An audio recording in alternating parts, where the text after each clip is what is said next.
하나님의 말씀은 열왕기하 3장 4절에서 11절 말씀입니다. 모압 왕 메사는 양을 치는 자라 새끼양 10만 마리의 털과 숫양 10만 마리의 털을 이스라엘 왕에게 바치더니 아합이 죽은 후에 모압 왕이 이스라엘 왕을 배반한지라. 그때에 여호람 왕이 사마리아에 나가 온 이스라엘을 둘러보고 또 가서 유다의 왕 여호사밧에게 사신을 보내 이르되 모압 왕이 나를 배반하였으니 당신은 나와 함께 가서 모압을 치시겠느냐 하니 그가 이르되 내가 올라가리이다.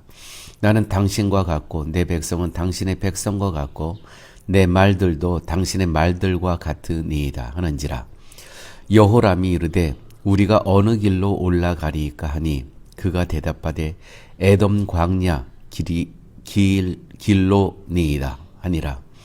이스라엘 왕과 유다 왕과 에돔 왕이 가더니 길을 둘러간 지 7일에 군사와 따라가는 가축을 먹일 물이 없는지라. 이스라엘 왕이 이르되 슬프다. 여호와께서 이 세 왕을 불러 모아 모압의 손에 넘기려 하시는도다 하니 여호사밧이 이르되 우리가 여호와께 물을 만한 여호와의 선지자가 여기 없느냐 하는지라. 이스라엘 왕의 신하들 중에 한 사람이 대답하여 이르되 전에 엘리야의 손에 물을 붓던 사밧의 아들 엘리사가 여기 있나이다. 아멘. 교회 여러분, 한번 상상해 보십시오. 지금 전쟁을 하는데 세 나라가 손을 잡았습니다. 북이스라엘, 남유다, 에돔. 이 세 나라가 연합해서 모압이라는 그 나라를 지금 치려고 하고 있는 그런 상황입니다. 군사력, 전략, 지도자의 경험까지 완벽한 작전처럼 보입니다. 그런데 광야 한가운데서 물이 떨어집니다. 가장 기본적인 생존 조건이 사라진 겁니다. 이때 그들의 눈이 어디로 향했을까요? 낭망하고 있습니다. 절망했습니다. 당시 북이스라엘에서는 여호람이 왕이었고 남유다는 여호사밧이 왕이었습니다. 이 에돔과 동맹을 맺게 되죠. 삼국이. 국제정치적으로 보게 되면 매우 강하게 보였습니다. 그런데요, 광야에서 7일 만에 모든 것이 무너질 수밖에 없었습니다. 왜냐하면 물이 없었습니다. 여러분, 오늘 우리도 계획이 완전한 것 같아요. 인맥도 정말 빵빵한 것 같습니다. 자원으로 안정감을 느끼지만 하나님이 공급하시지 않으면, 물을 공급하시지 않으면 그 광야에서는, 전쟁에서는 생존조차 불가능하다는 것이죠. 오늘 본문의 역사적 배경은 이렇습니다. 북이스라엘에 여호람 왕이 있었습니다. 바알 숭배는 버렸지만 여로보암의 우상 숭배는 그대로 갖고 있었습니다. 남유다의 여호사밧 왕은 하나님을 경외했지만 북이스라엘과 불필요한 동맹의 관계를 맺고 있었습니다. 이와 같은 상황 가운데 모압이 반영을 합니다. 왜냐하면 북이스라엘의 요압 왕이 죽은 이후에 약해진 틈을 타서 조공 바치는 것을 거부하게 되죠. 그래서 전쟁이 발발하게 된 겁니다.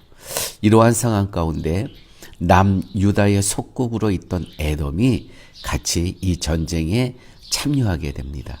그래서 북이스라엘, 남유다, 에돔이 이제 한편이 되고 모압을 치게 됐다는 것이죠. 이제 전쟁을 시작하면서 치명적인 문제가 발생을 합니다. 사실은 이 전쟁이 조금 우리의 상식으로는 이해가 되지 않습니다. 모압이라는 나라는 북쪽에 북이스라엘과 국경을 맞대고 있는데, 그러면 북쪽을 쳐야 되는데 남쪽으로 우회를 해서 에돔 광야로 해서 전쟁을 하게 됩니다. 정말 이거는 좀 이해가 되지 않는 부분이죠.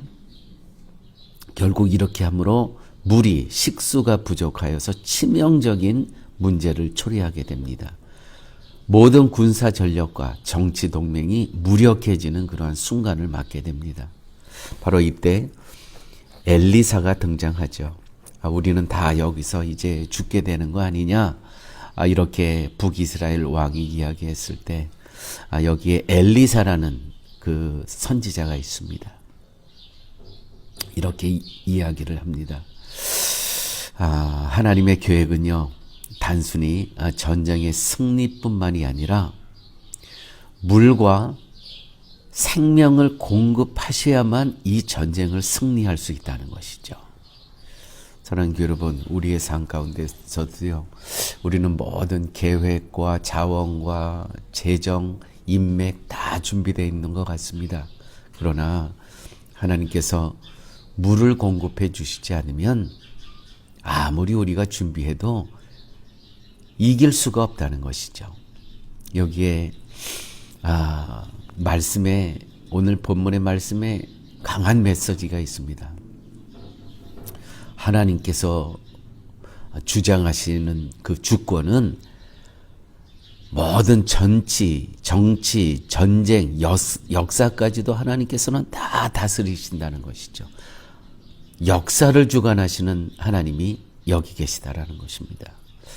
여러분, 우리의 신앙 가운데 나의 삶은 내 열정으로, 나의 실력으로 이루어지는 것이 아니라 하나님께서 주관하셔야만 나의 삶이 하나님 보시기에 승리자로, 하나님의 자녀로 우뚝 설 수 있다는 것이죠. 오늘 이 사건은 국제 정세 속에서도 하나님이 절대적으로 역사하고 계심을, 주관하고 계심을 보여주는 그러한 본문입니다. 위기의 순간이었습니다. 연합군에게 필요한 것은 전략회의가 아니라요, 하나님의 말씀이었다는 것이죠. 하나님의 말씀. 엘리사가 등장합니다. 엘리사는 누구입니까? 선지자입니다. 하나님의 말씀을 선포하는 자입니다. 이것이 유일한 통로라는 것이죠.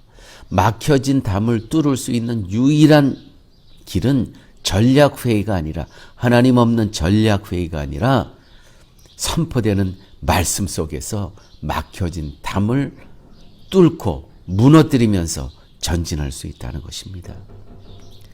또 오늘 본문 가운데 우리가 깊이 깨달아야 될 부분은 하나님의 은혜와 하나님의 임재하심에 우리는 전적으로 의존해야 된다는 것입니다. 인간의 동맹, 전략회의 다 불완전한 것입니다. 오직 은혜는 하나님께서 주시는 것입니다. 물은 광야에서 생존의 절대적인 조건 아니겠습니까? 영적으로는 말씀과 성령의 은혜를 상징하고 있습니다.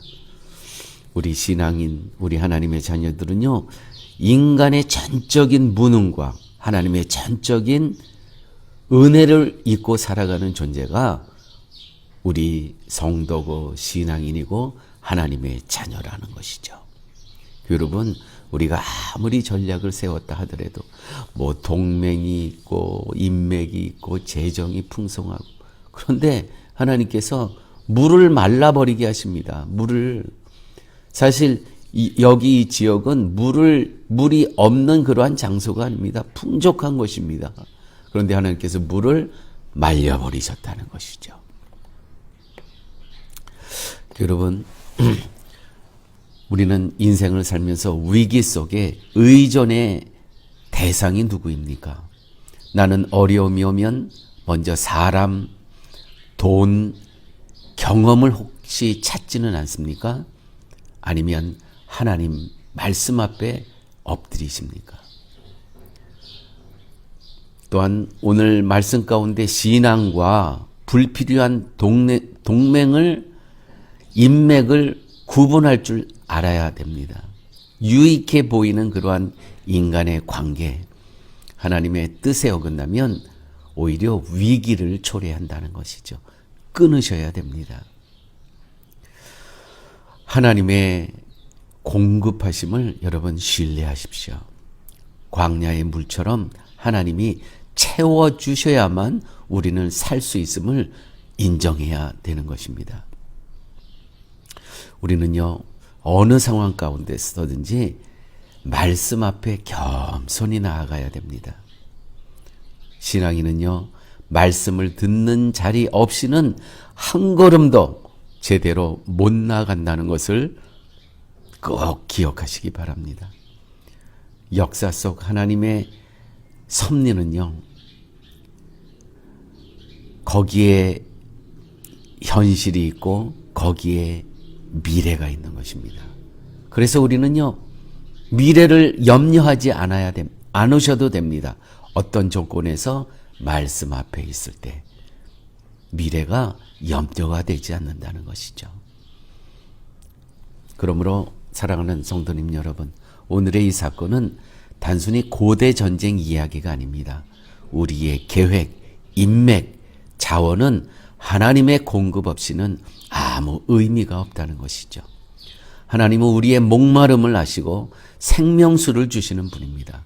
그러므로 모든 상황 속에서 먼저 하나님의 말씀을 구하고 그분의 주권을 신뢰하는 것이 신앙인 성도의 자세라는 것 기억하시기 바랍니다.